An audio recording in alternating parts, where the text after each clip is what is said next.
वंचितनं आक्षेप घेतलाय। आमदार नारायण कुचेंच्या बहीण गंगूबाई कुचेंच्या विजयावरती आक्षेप घेण्यात आलाय। याच करता वंचित बहुजन आघाडीचा छत्रपती संभाजीनगरमध्ये आंदोलन। आमचे प्रतिनिधी ज्ञानेश्वर लोंढे आपल्या सोबत जोडले गेले। ज्ञानेश्वर, काय आक्षेप घेण्यात आलाय?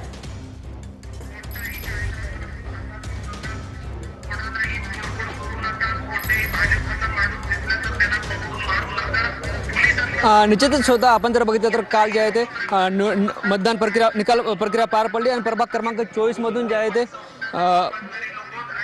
नारायण कुचे यांच्या बहीण जे आहे ते विजय झाल्या। मात्र या विजयावर जे आहे ते आता वंचित बहुजन आघाडीने आक्षेप घेतला। आपण बघतो त्यांचं असं म्हणणं आहे की आमदार नारायण कुचे यांनी मतदान अधिकाऱ्यासोबत बोलला आणि हा निकाल फळवला। हा सगळा आक्षेप जे आहे ते वंचित बहुजन आघाडीच्या उमेदवाराचा आणि कार्यकर्त्याचा आहे आणि त्याच विरोधात जो हा रोष आपल्याला पाहायला मिळतो। आणि या ठिकाणी जे आहे ते वंचित बहुजन आघाडीचे हे सगळे समर्थक एकत्र आलेले चित्र आपल्याला पाहायला मिळतं आणि हा निकाल जो आहे ते यांना मान्य नाही। आता जे आहे ते या बैठकीच्या माध्यमातून पुढची भूमिका हे सगळे वंचित बहुजन आघाडीचे समर्थक ठरवताना आपल्याला पाहायला मिळतात। आपण जर बघितलं तर या ठिकाणी जे आहे ते वंचित बहुजन आघाडी धन्यवाद या माहितीसाठी।